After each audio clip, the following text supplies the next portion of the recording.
प्रत्येक स्वयंसेवक बोलू शकतो, प्रत्येक स्वयंसेवक मी स्वयंसेवकच आहे त्या दृष्टीने. परंतु आता मला सरसंघचालक केलं आहे, त्यामुळे मी बोलीन ते ऑथेंटिक आहे. तर माझ्या बोलण्यातून हे गैरसमज दूर होतील असे आमच्या कार्यकर्त्यांच्या सांगण्यातून ते गैरसमज दूर करणं हे आमचं काम आहे. परंतु या दृष्टीने स्वयंसेवकांचं प्रशिक्षण करणे याची तजवीज ही सुरू झालेली आहे आणि टेक्नॉलॉजी आहे ती कोणी रोखू शकत नाही. आलेल्या टेक्नॉलॉजीचा चांगला विधायक उपयोग करणे हे आपल्या हातात असतं, ते आपण केलं पाहिजे. सगळं आता समलखाच्याही बैठकीत अखिल भारतीय प्रतिनिधी सभेच्या बैठकीत सांगितलं, कारण एरवी सांगितलं जाते शाखांची संख्या वाढते आहे, स्वयंसेवकांची संख्या वाढते.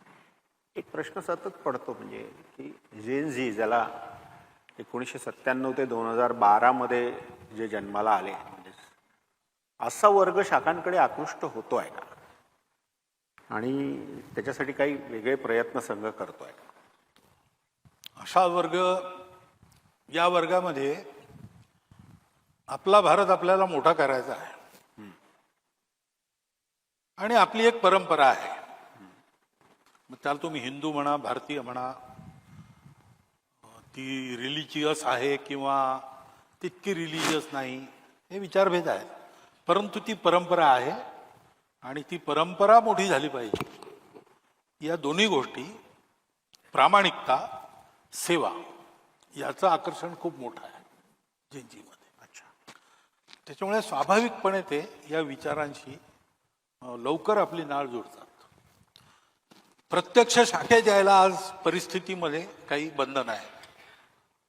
खूप ट्युशन्स असतील किंवा एका विशिष्ट स्तरावर राहणाऱ्या लोकांचा तसा समाजाशी काही संबंधच राहत नाही, त्यांचं एक वेगळंच विश्व असतं वगैरे, अशा गोष्टी आहेत.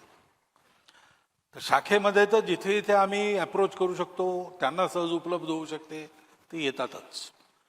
पण एरवी सुद्धा त्यांनी आलं पाहिजे म्हणून शाखेमध्ये ते येतपर्यंतचे काही पडाव अशी व्यवस्था संघ करतो आहे. हाय राईज बिल्डिंग्समध्ये कसं काम करायचं, गेटेड सोसायटीमध्ये कसं काम करायचं, बालगोकुलम सारख्या काही अल्टरनेटिव्ह कामांची योजना करायची, हे सगळं आमच्या कार्यशैलीला आता आम्ही जोडलेलं आहे. आणि त्यानुसार जैन झीची सुद्धा संख्या वाढली पाहिजे याची बैठकीतून विचारपूस, अखिल भारतीय बैठकीतून त्याचे आकडे घेणं हे आता सुरू होणार आहे. त्याच्यामुळे त्याचा विचार करतो आहे. पण त्यांच्या म्हणजे वैचारिक कंटेंटमध्ये आमच्या या कामाकरता पुष्कळ अनुकूलता आहे आता, असं आहे. प्रतिकूल काळामध्ये स्वयंसेवकांनी प्रसिद्धी परांगमुख राहून काम केलं. आज असं म्हटलं जातं की आज अनुकूल काळ आहे. आज स्वयंसेवक थोडा प्रसिद्धी अभिमुख पण झालेला आहे. प्रतिकूलता ते प्रचंड अनुकूलता, हा प्रसिद्धी परांगमुखता ते सहज सुलभ प्रसिद्धी, हा जो प्रवास 100 वर्षाचा संघाचा झाला, या प्रवासामध्ये स्वयंसेवकांचा पोत, स्वयंसेवकाचं टेक्स्चर,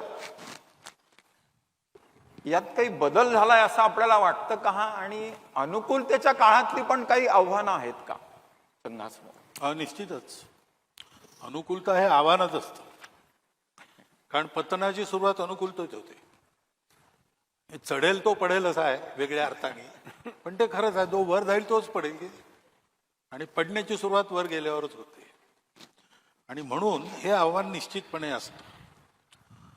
अजून संघाचा स्वयंसेवक प्रसिद्धी सहज झाली असली तरी प्रसिद्धी अभिमुख झाला असं नाही म्हणतात. म्हणजे संघ एक समूह म्हणून एकेका माणसाचं ती गॅरंटी कोणीच घेऊ शकत नाही आणि काही लोकांवर परिणाम होतात याचे.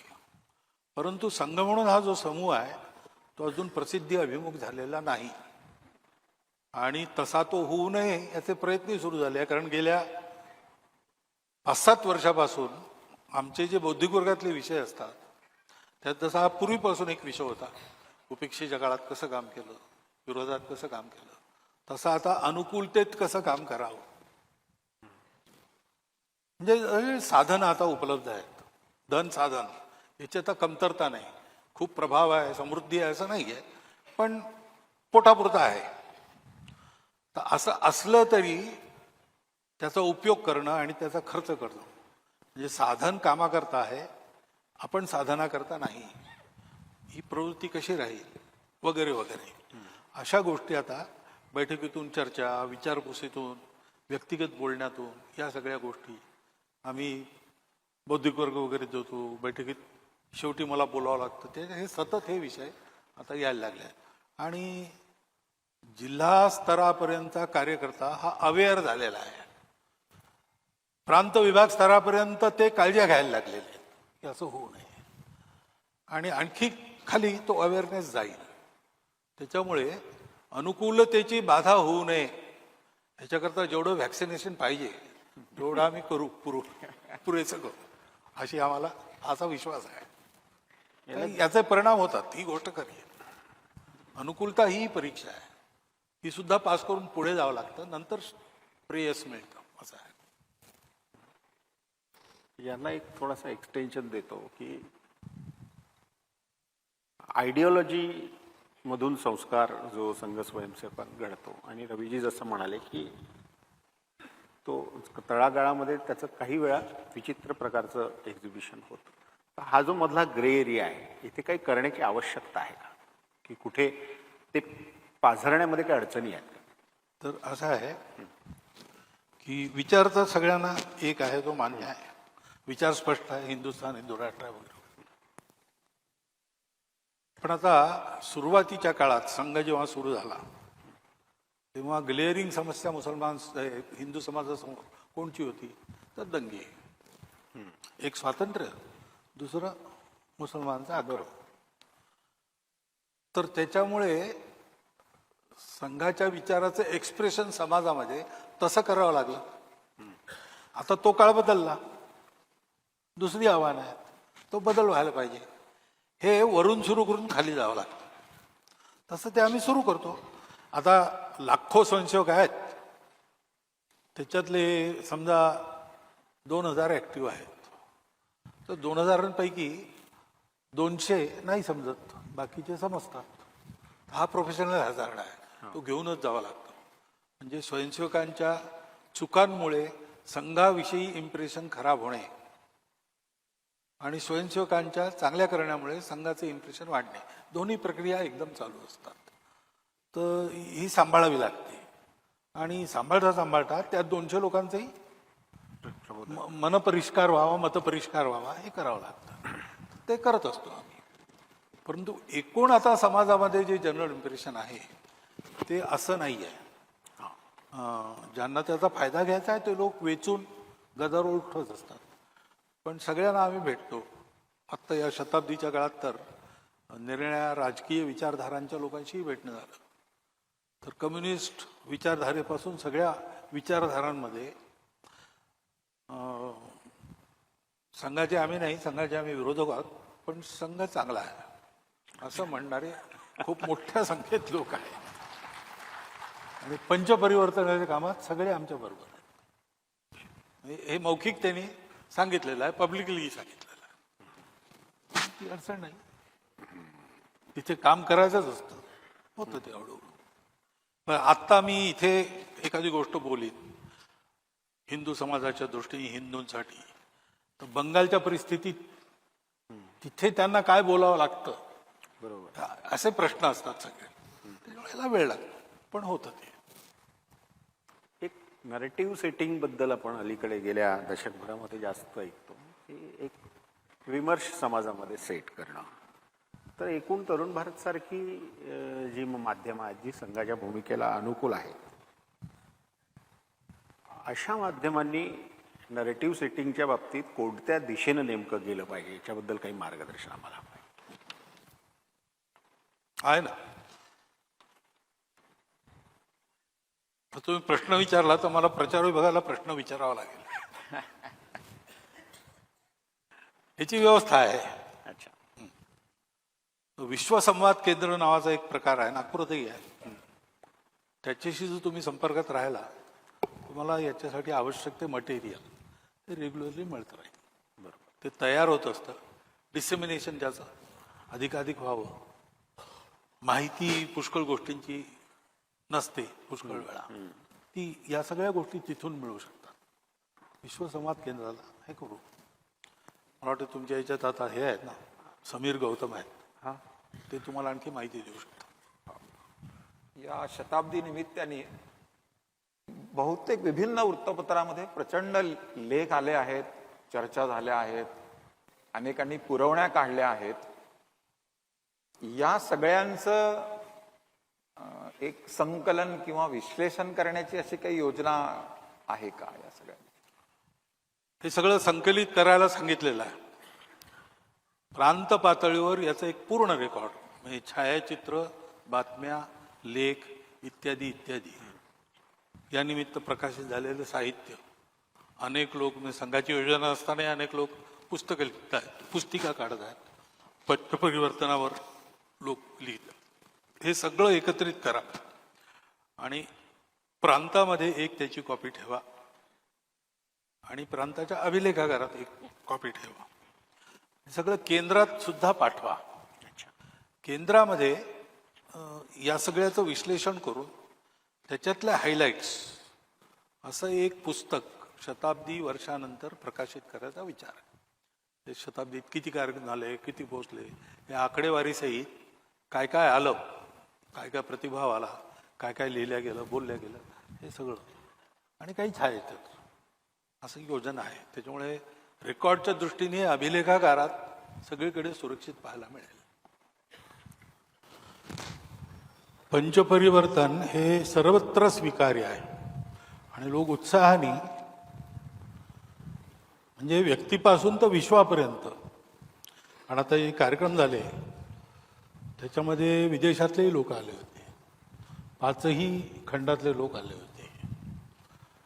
शासन प्रशासनाशी संबंधित, अर्थकारणातले दिग्गज असे सगळे लोक आले होते. त्या सगळ्यांनी या पंचपरिवर्तनाविषयी उत्सुकता दाखवली आणि हा एकूण मनुष्य समाजाचं स्वास्थ्य ठीक करण्याकरता आवश्यक असलेला कार्यक्रम अशी त्याची संभावना केली. त्याच्यामुळे संघाच्या विचारांची असोत नसोत, हिंदू समाजातले असोत नसोत, भारत देशातले असोत नसोत, या बाबतीत सगळीकडे एकमत आहे. पण आता हे मनाने आणि बुद्धीने सगळ्यांनी स्वीकार केला आहे. हे करायला लागतील तेव्हा मग अडचणी येतील, कारण करावं लागतं. ही पंचपरिवर्तन ही कृती आहे, तो केवळ विचार नाही आहे. छोट्या छोट्या कृती करायच्या आहेत प्रत्येक माणसाने, प्रत्येक परिवाराने आणि समाजाने. त्यातनं आचरणातनं वातावरण परिवर्तन होतं. तर ते करायची शक्ती प्रत्येकाची वेगवेगळी असते. विचार म्हणून स्वीकार करतात, नंतर त्याचा विचार करत नाहीत, असं सगळं होतं. परंतु स्वीकार्यतेच्या दृष्टीने पंचपरिवर्तन हे सर्वांना मान्य आहे असा अनुभव आहे. आणि विशेषकर महिला वर्ग जो आहे तो या बाबतीत पुरुषांच्या 2 पावलं पुढेच आहे असं आहे. यालाच लागून दुसरा प्रश्न असा की याच्याबद्दल जेवढे कार्यक्रम उपक्रम झाले आणि आताही होत आहेत त्याचं प्रसिद्धी भरपूर होते, पण एकूण मुख्य प्रवाहातली माध्यमं आणि समाज माध्यमं म्हणजे सोशल मीडिया यांनी पंचपरिवर्तनासाठी कसा प्रतिसाद दिला आणि त्यांच्याकडून आपल्या काही अपेक्षा आहेत का, हा असा एक प्रश्न. सोशल मीडियावर प्रत्येकच माणूस असतो, तो काय असा वेगळा. सोशल मीडिया ही एक टेक्नॉलॉजी आहे आपल्याजवळ. त्याचा उपयोग चांगला करायचा तर त्याच्यात जावं लागेल.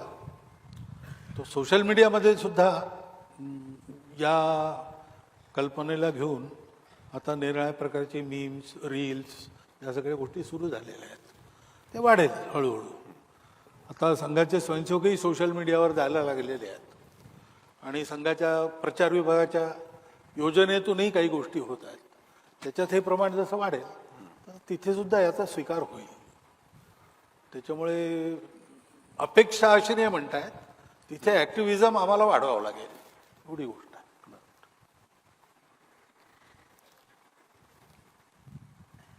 एकीकडे अत्यंत शिस्तबद्ध असलेली संघाची कार्यशैली, एकीकडे आपण संघटनेकरता संघटना म्हणून संघटना बांधत गेलो. आता दुसरीकडे समाजाला सोबत घेऊन पंचपरिवर्तन करायचं आहे. संघटन आणि समाज परिवर्तन, मनुष्य निर्माण आणि समाजाला जागृत करणं, या दोन्ही गोष्टी एका वेळी कशा शक्य होतील किंवा काय हे सगळं? या दोन्ही गोष्टी एका वेळी झाल्या तरच हे शक्य आहे.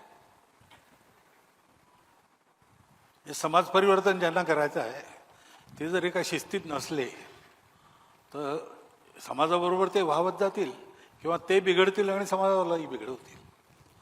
तर ज्यांना समाज परिवर्तन करायचं आहे त्यांची तयारी म्हणजे संघटना आहे. आणि ज्यांनी जे संघटित झाले त्यांनी ते संघटन स्वतःपुरतं न ठेवता समाजाच्या हिताकरता त्याचा नित्यप्रती व्यवहारात उपयोग करून वागणे हे जागरणाचं काम झालं. तर हे दोन्ही एका वेळात झालं पाहिजे. म्हणून संघटनेकरता संघटना ही सुरुवात आहे संघ कार्याची. पण त्या संघटनेचं एक विशिष्ट बळ झाल्यानंतर आपोआपच स्वयंसेवक समाजोन्मुख होऊन काम करायला लागतो. आणि त्याच्यानं जे वातावरण उभं राहतं त्याच्यामध्ये मग समाज परिवर्तनाकरता अशा छोट्या छोट्या कृतींची समाजाला सवय लावणे, समाजाचं प्रबोधन करणे, स्वतःच्या उदाहरणातून हे परिवर्तन समाजाला शिकवणे, हे काम स्वयंसेवकांनी केलं तरच शक्य आहे आणि स्वयंसेवक करू शकतात. तर तेही सुरू झालेलं आहे. त्याच्यामुळे कार्यपद्धतीमध्ये एक ॲडिशन म्हणजे जी किंवा एनफोल्डमेंटपणा ते त्याचं प्रगटीकरण झालं आहे. मुळात ती कल्पना होती पण बीजाचं रोपटं एका विशिष्ट स्तरावर आल्यावरच मग त्याला फुलं येतात, मग त्याच्यात फळं येतात. तसं आता संघाची जी स्थिती आहे त्याच्यामध्ये ही संघाच्या कार्याची समाजामधली स्वाभाविक अभिव्यक्ती आहे की समाज परिवर्तनाच्या कार्यामध्ये स्वयंसेवकांनी ती शिस्त आणि संस्कार जपून आपलं उदाहरण समोर ठेवून आपल्या आत्मीयतेतून समाज जोडून हे परिवर्तन आणावं. तर ते सुरू झालेलं आहे. या शताब्दीच्या पर्वावर संघाच्या संरचनेमध्ये आणि भौगोलिक रचनेमध्ये मोठे बदल होत आहेत. म्हणजे जसं आतापर्यंत 46 प्रांत होते, आता 80 संभाग होणार आहेत. जास्त होतील. प्रतिनिधी सभा 86 संभाग होतील. प्रतिनिधी सभा क्षेत्राच्या स्तरावर 2 होतील आणि अखिल भारतीय एकच राहणार आहे. हे जे सगळे आणि कार्यपद्धती काही बदल होणार आहे अशी चर्चा आहे. या बदलांच्या मागे कोणता विचार आहे? हे कोणत्या दिशेला आहे? सगळे बदलांमुळे कोणती दिशा मिळणार आहे पुढे? काम मोठं झालं आहे. काम मोठं झाल्यावर त्याची रचना विकेंद्रित होणं आवश्यक असतं. म्हणजे संघाचं व्यक्ती निर्माणाचं कामच त्याचा व्हॉल्यूम खूप मोठा झाला आहे. आणि आता संघाकडून अपेक्षा वाढल्यामुळे संघाच्या स्वयंसेवकांना करावी लागणारी कामही खूप वाढलेली आहेत. त्याच्यामुळे आणखी छोटी युनिट बनवून पूर्वी जे केंद्रीय स्तरावरून करावं लागायचं ते खालच्या स्तरांनी करायचं आणि नवीन नवीन जे करावं लागतंय ते वरच्या स्तराने सांभाळायचं. अशा प्रकारची एक विकेंद्रित रचना करणं हे आवश्यक आहे. कोणतीही कंपनी मोठी झाली, कोणतीही चळवळ मोठी झाली की हे सगळं करावं लागतं. ते हे स्वाभाविक ते परिवर्तन याच्यातनं येणार आहे. त्याच्यामुळे ही संभाग म्हणून रचना झाली.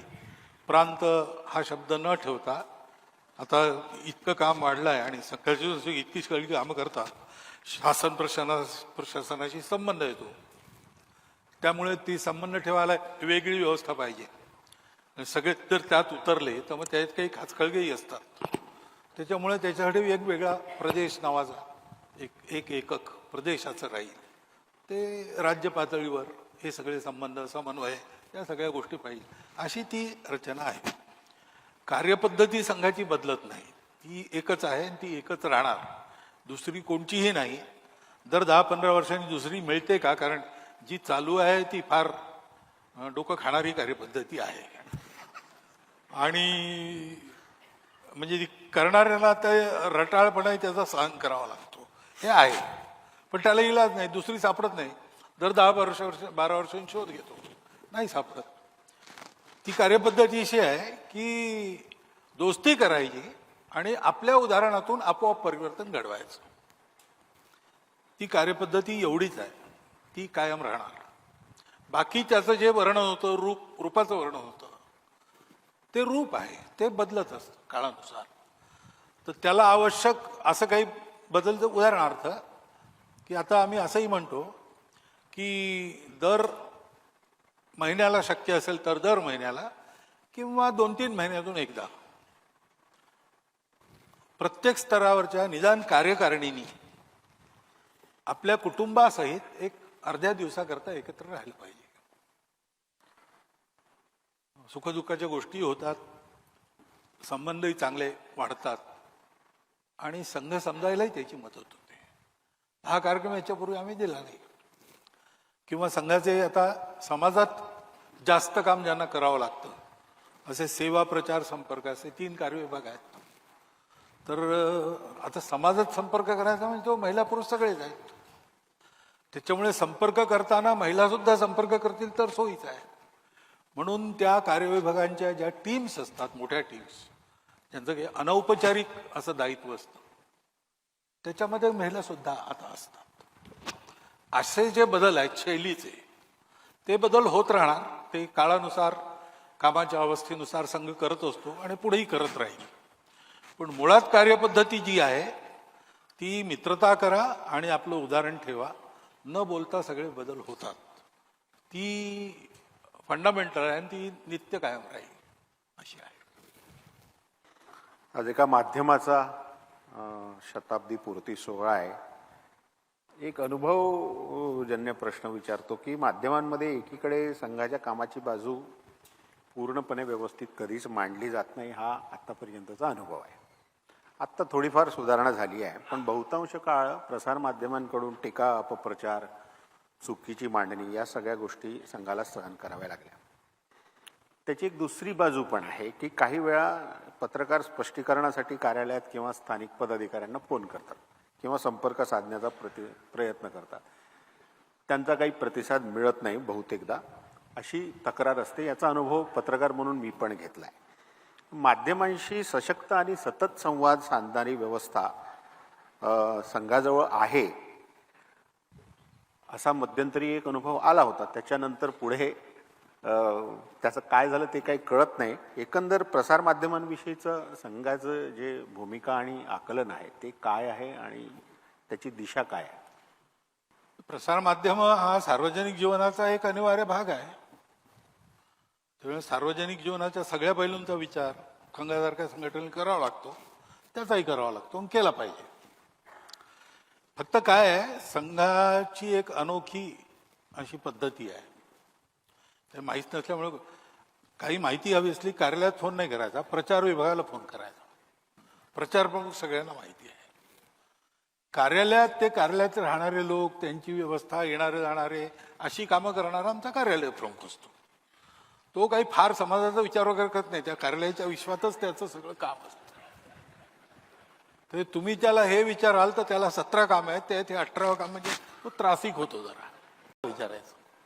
त्यांच्याजवळ माहिती असते, माहिती नसेल तर ते ताबडतोब दूरभाषद्वारा संपर्क साधून करून तुम्हाला देऊ शकतात. तर हे आता अशा काही बारीक गोष्टी आहेत ज्या समजाव्या लागतात. पण प्रसारमाध्यमं आहेत आणि प्रसारमाध्यमांचं एक स्थान आहे समाज जीवनामध्ये, जे मगाशी सांगितलं, प्रबोधन आणि संस्कार. त्याच्यामुळे ते एक महत्त्वाचं माध्यम आहे. तर त्याचा विचार सगळ्यांनी केलाच पाहिजे, त्याची व्यवस्था असलीच पाहिजे.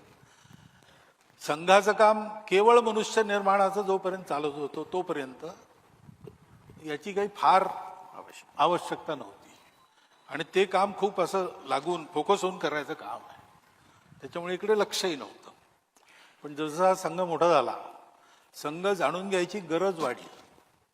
पूर्वी एकमात्र गरज होती संघाला विरोध करण्याची, आता जाणून घ्यायची सुद्धा गरज निर्माण झाली आहे. त्याच्यामुळे आता आम्ही जरा कमी पडलो पोहोचाल तरी माध्यमं ती उणीव भरून काढतात, आमच्यापर्यंत पोहोचतातच येणं करणं प्रकार आहे. त्याच्यामुळे तो प्रश्न नाही आहे. पण ती व्यवस्था उभी झाली. त्याच्यानंतर आवश्यकतेनुसार एक प्रचार विभाग सुरू झाला आणि त्यांनी आपल्या हळूहळू तंत्र उभं केलेलं आहे आणि आता ते बऱ्या अवस्थेत आहे असं मला वाटतं. अनेकदा असं होतं की तुमची विधानं ट्विस्ट केली जातात, संदर्भ सोडून कोट केली जातात आणि गदारोळ माजवला जातो.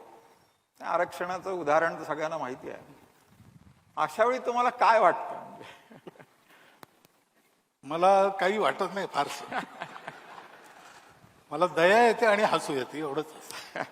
हे होणार, कारण संघाविषयी विरोधी बोलायला काही फार नाही आहे लोकांजवळ आता. त्याच्यामुळे त्यांना काहीतरी ते बोललं पाहिजे, मग ते असं काहीतरी करून करतात. तर मजा वाटते. आणि आपलंही शिक्षण होतं की आपण काय बोलल्यावर लोक काय काय अर्थ काढू शकतात, त्याच्यामुळे आपण काय बोललं पाहिजे, आपलंही शिक्षण होतं. त्याच्यामुळे बरं आहे, म्हणजे कोणत्याही प्रकाराने संघाची संभावना झाली तरी आमच्यासाठी एक शिक्षण असतं. त्या दृष्टीनेच आम्ही त्याकडे पाहतो. एक याला जोडून एक प्रश्न जो आधीच्या प्रश्नांशी पण संबंधित आहे की माध्यमांचं सहकार्य तर संघाला दीर्घकाळ नव्हतंच, आता थोडी परिस्थिती बदलली. संघावर गेल्या शतकभरामध्ये अनेक संकट आली, पण संघाची बाजू मांडली जात नसल्यामुळे त्याच्याबद्दल समाजामध्ये गैरसमज पण फार होते. आणि अशी सगळी प्रतिकूलता असून सुद्धा संघ वाढत गेला आणि संघाचं जनसमर्थन देखील वाढत गेलं. हे वरकरणी हे विरोधाभासी वाटतं की एखाद्या संघटनेला इतकं सगळं असताना, प्रतिकूलता असताना संघ कसा वाढला, त्याचं आपण विस्तृत विवेचन करावं असं विनंती. काय साधारणतः अशी समजूत आहे की असा प्रचार किंवा प्रसिद्धी हे एखाद्या संघटनेचं, संस्थेचं लाईफ ब्लड आहे. त्याच्यामुळे ती संघटना वाढते. पण संघाचं लाईफ ब्लड वेगळं आहे. ते या कुठल्याही साधनात संघ वाढत नाही. संघ वाढतो तो कार्यकर्त्यांच्या प्रेमामुळे आपसातल्या, आणि कार्यकर्त्यांना जी कळकळ असते समाजाविषयी, त्यातून ते जे करतात त्याच्यातून संघ वाढतो. आता प्रसिद्धी असो नसो किंवा विरोधही असो, हे तर कोणीच बंद करू शकत नाही. जसं बंदी म्हणजे इमर्जन्सीत आम्ही रवी होता, तुम्ही असालच, तर तेव्हा अशी स्वयंसेवक चर्चा करायची की संघावर बंदी आली, पण बंद काय झालं? बंद काही नाही बंद झालं. थोडासा विस्कळीतपणा आला, तो पहिल्या 3 महिन्यात ठीक केला, संघ सुरू राहिला, शाखा नव्हती. पण स्वयंसेवकांचा म्हणून कार्यकर्ते चर्चेत म्हणायचे की 2 माणसांचं भेटणं जोपर्यंत बंद होत नाही तोपर्यंत संघ बंद होऊ शकत नाही. त्याच्यामुळे हे सगळं झालं, पण त्याचा आमच्यावर परिणाम नाही. आम्ही हे समजून होतो याच्यातनं जावं लागणार आहे, याचा आपल्यावर परिणाम होणार नाही. त्याच्यामुळे हे सगळं होत राहिलं तरी आम्ही एक एक माणूस जोडत वाढत राहिलो. तर स्वयंसेवकांची श्रद्धा, विश्वास आणि त्यांचं परस्पर आत्मीयता, यातनं सगळ्या स्वभावाचे, सगळ्या प्रकारचे लोक हे एकत्र येऊन काम करत राहिले, तळमळीने करत राहिले. म्हणजे संघावर आघात झाला तर आपल्या छातीचे ढाल करून लोकांनी झेलला, आज तरुण भारताबद्दलही म्हणता येईल. तोच स्वभाव आहे, त्याच्यामुळे संघ वाढला. त्यामुळे हे असूनही संघ वाढला, आणि हे असूनही संघ वाढून आता हळूहळू इथूनही अनुकूलता ही निर्माण व्हायला लागली. असं झालं. एक संघाचा स्वयंसेवक म्हणून लहानपणापासून तुम्ही तरुण भारत वाचता आहात. सुरुवातीच्या काळामध्ये कार्यकर्ता म्हणून वैचारिक जडणघडणीत तरुण भारताचं काही योगदान आहे असं तुम्हाला वाटतं का? काही तरुण भारताविषयी काही आठवणी आहेत का? हा, निश्चितच आहे. मी आमच्या घरी विचारणं होतं ते तरुण भारत वाचला का लहानपणी. तेव्हा काही वैचारिक लेख समजत वगैरे नसत, पण कुठे जसं विवेकानंदांची शताब्दी झाली, बहुतेक शताब्दी काही 62 वगैरेच्या आसपास ती झाली,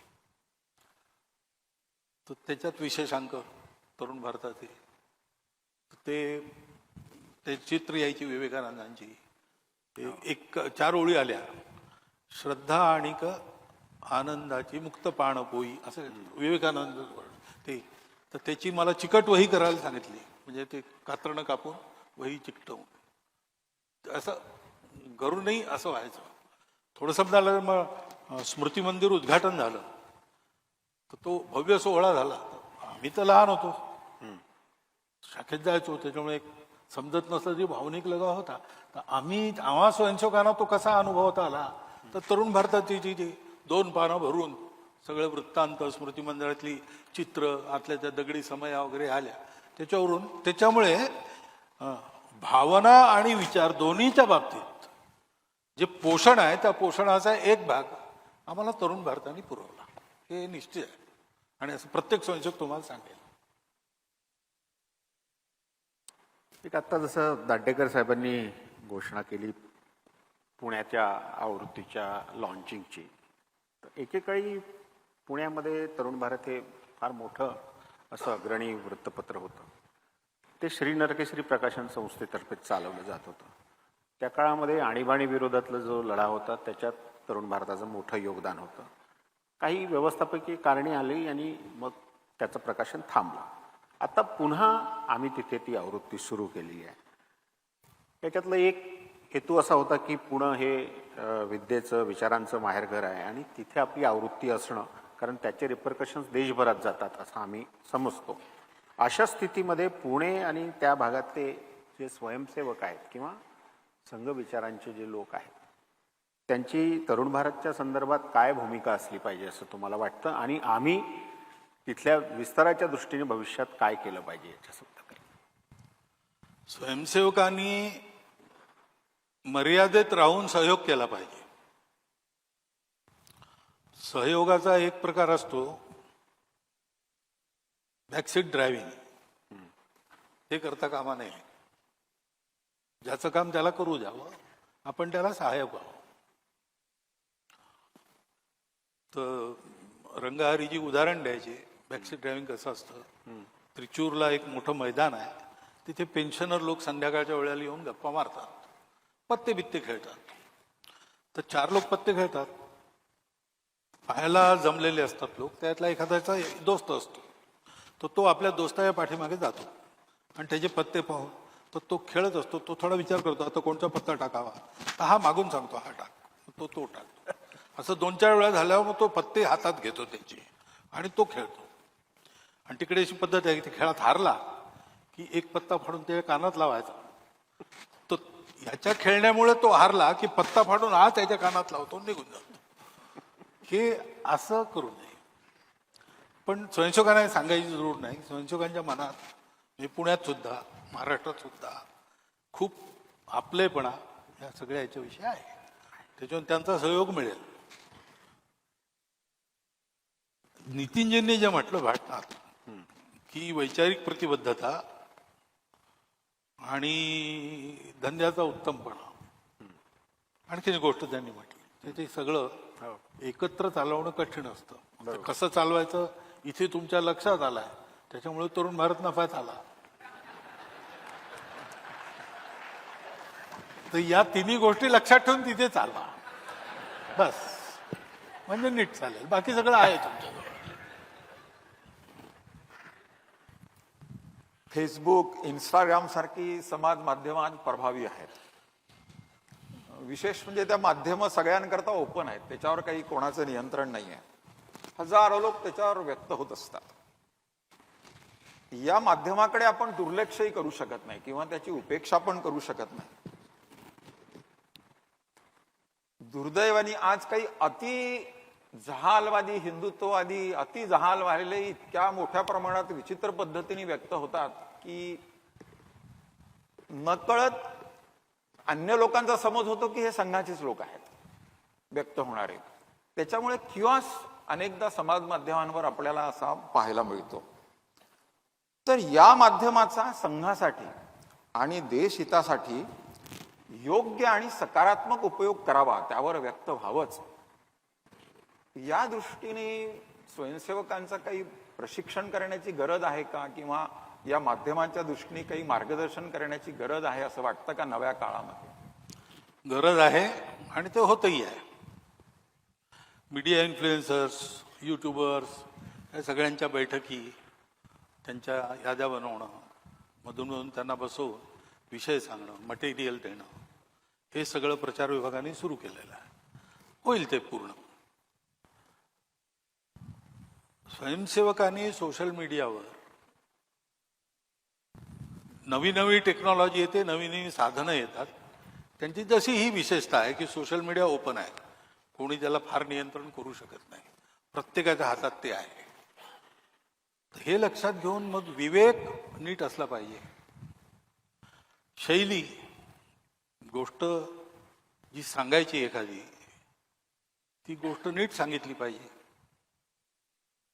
तर सत्यम ब्रूयात प्रियम ब्रूयात मा ब्रूयात सत्यम प्रियम प्रियमच न अनृतम ब्रूयात असं अनुशासन आहे.